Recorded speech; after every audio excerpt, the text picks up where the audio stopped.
अस्सलाम वालेकुम। Channel vision 360 में आपको खुशामदीद कहता हूँ। सामीन, आपके लिए एक और वीडियो लेकर आया हूँ। उम्मीद करता हूँ कि इस वीडियो को आप पसंद करेंगे और चलें कुछ बात करते हैं अफ़गानिस्तान में तालिबान के बारे में। आपको जैसे कि पता है कि दोहा में एक एग्रीमेंट अमेरिका और अफ़गान तालिबान के माबैन हो चुका है और इस एग्रीमेंट के तहत पॉलिटिकल सेटलमेंट अफ़गानिस्तान के अंदर कराने के बाद अमेरिका अपने ट्रुप्स को लेकर अफ़गानिस्तान से निकल जाएगा और फिर अफ़गान गवर्नमेंट पूरी तरह से अफ़गान बाशिंदों के हाथों में होगी। अब तालिबान का वहाँ पॉलिटिकल रोल क्या बनेगा, इसकी सेटलमेंट होना अभी बाकी है, क्योंकि अफ़गान जो करंट गवर्नमेंट है उसको मुज़ाकरात से थोड़ा सा दूर रखा गया था, जिसकी उनके अंदर एक रिजेंटमेंट भी थी और अब लेकिन पॉलिटिकल सेटलमेंट वहाँ होना बाकी है।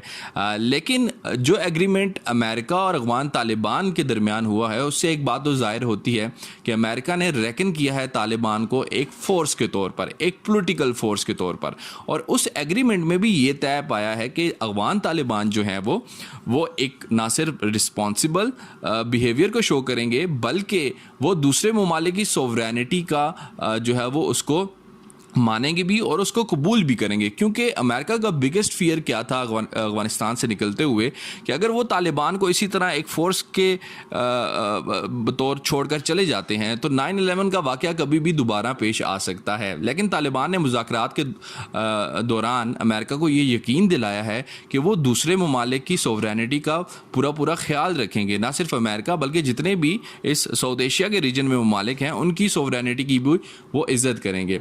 तो सोवरेनिटी का कॉन्सेप्ट आपको इंटरनेशनल रिलेशंस में पता होगा कि आप एक मुल्क के अंदर रहते हुए दूसरे मुल्क के इख्तियार को उसकी सरजमीन पर मानते हैं और उस मुल्क की इजाज़त के बगैर आप उस मुल्क के अंदर दाखिल नहीं होते और कोई कार्रवाई मिलिटेंसी की तर्ज की कार्रवाई करने का तो सोच भी नहीं सकते।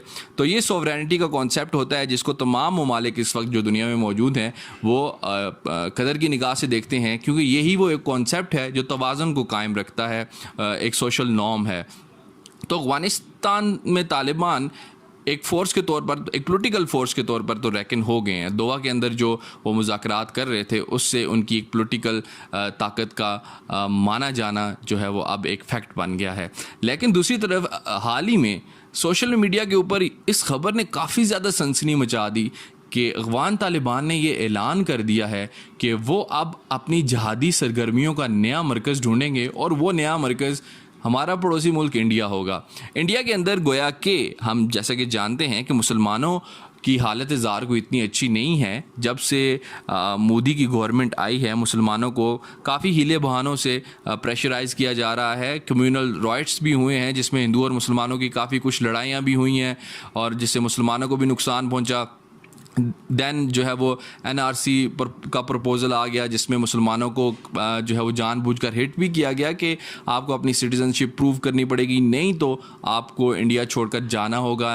और उसके अलावा कैंप साइट्स को भी दिखाया गया जिसमें मुसलमानों को मुंतकिल किया जा सकता था। तो ये तो इंडिया के अंदर मुसलमानों की हालत ज़ार है। तो इस हालत ज़ार को देखते हुए इस बयान ने बड़ी सनसनी मचाई कि अब एक दुनिया की ऐसी ताकत जिसने अमेरिका जैसी सुपर पावर को घुटने टेकने पर मजबूर किया, उसने इस बात का फ़ैसला कर लिया है कि वो भारत के अंदर जाकर उसमें अपनी सरगर्मियों का आगाज़ करेगी और भारत को जो है वो एक काफ़ी प्रेशराइज़ करने की कोशिश करेगी कि वो मुसलमानों के हालात बेहतर करें।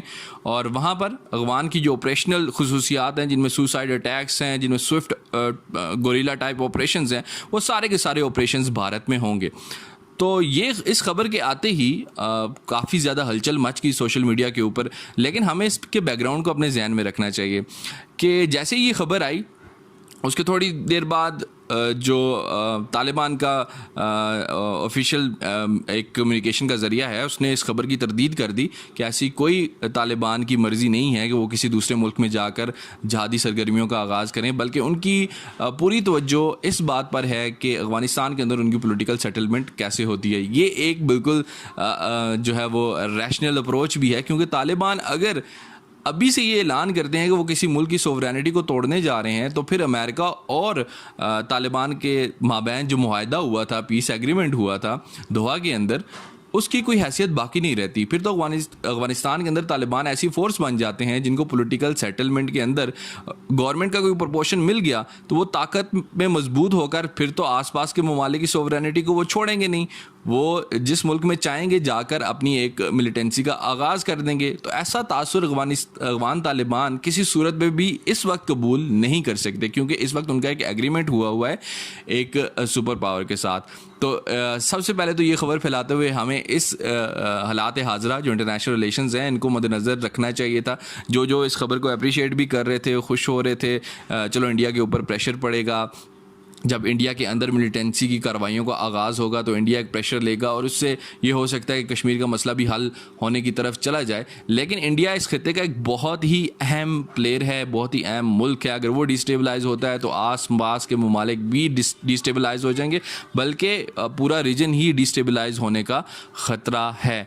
तो अफगान तालिबान इस वक्त अपनी ये रेपुटेशन बिल्कुल भी शो ऑफ नहीं करेंगे, क्योंकि उनका एग्रीमेंट हुआ है और वो एग्रीमेंट करने जा रहे हैं एक सॉवरन पावर के साथ। तो दूसरे ममालिक की सॉवरेनिटी को वो बिल्कुल भी डिस्टेबलाइज करने की नहीं सोच सकते। तो कोई भी खबर हो उसको इंटरनेशनल इवेंट्स के साथ जोड़कर ज़रूर देखा करें, ना कि उसको जो है वो बगैर तस्दीक के फैलाना शुरू कर दें।